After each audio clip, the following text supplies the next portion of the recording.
உளுந்தூர்பேட்டை அருகே தனியார் பேருந்து மீது டேங்கர் லாரி மோதி விபத்து ஏற்பட்டிருக்கிறது.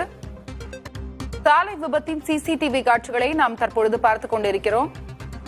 விவரங்களை வழங்குவதற்காக செய்தியாளர் ஆறுமுகம் இணைப்பில் இருக்கிறார். ஆறுமுகம், இந்த விபத்து எப்படி நேர்ந்தது? அதாவது வணக்கம் அருணா. கடலூரில் இருந்து கெடிலம் வழியாக உளுந்தூர்பேட்டைக்கு 50க்கும் மேற்பட்ட பயணிகளை ஏற்றிக்கொண்டு தனியார் பேருந்து சென்றது. இந்த பேருந்தானது உளுந்தூர்பேட்டை சுங்கஞ்சாவடி பகுதியில் பேருந்துகள் மற்றும் கனரக வாகனங்கள் செல்ல தடை செய்யப்பட்ட சேந்தநாடு உளுந்தூர்பேட்டை குறுக்கு சாலையை கடந்த போது திருச்சியிலிருந்து விழுப்புரம் மார்க்கமாக டீசல் ஏற்றி கொண்டு சென்ற டேங்கர் லாரி மோதி விபத்துக்குள்ளானது. இதில் தனியார் பேருந்தில் பயணம் செய்த 20க்கும் மேற்பட்டோர் படுகாயமடைந்துள்ளனர். தகவல் அறிந்து சம்பவ இடத்திற்கு வந்த உளுந்தூர்பேட்டை மற்றும் போக்குவரத்து போலீசார் படுகாயமடைந்தவர்களை மீட்டு 108 ஆம்புலன்ஸ் மூலம் உளுந்தூர்பேட்டை அரசு மருத்துவமனைக்கு அனுப்பி வைத்தனர்.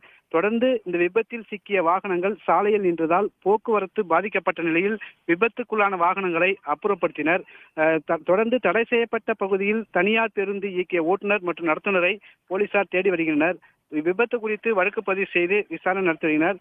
பேருந்துகள் மற்றும் கனரக வாகனங்கள் செல்ல தடை செய்யப்பட்ட பகுதியில் தனியார் பேருந்து சென்று டேங்கர் லாரி மீது மோதி விபத்துக்கான சிசிடிவி காட்சி தற்போது வெளியாகி பரபரப்பை ஏற்படுத்துகிறது. அருணா, 20க்கும் மேற்பட்டோர் படுகாயமடைந்துள்ளனர். அவர்களுக்கு தற்பொழுது மருத்துவமனையில் சிகிச்சை அளிக்கப்பட்டு வருகிறது. ஒருபுறம் காவல்துறையினரும் விசாரணையை மேற்கொண்டுள்ளனர். உங்களுடைய தகவலுக்கும் நன்றி.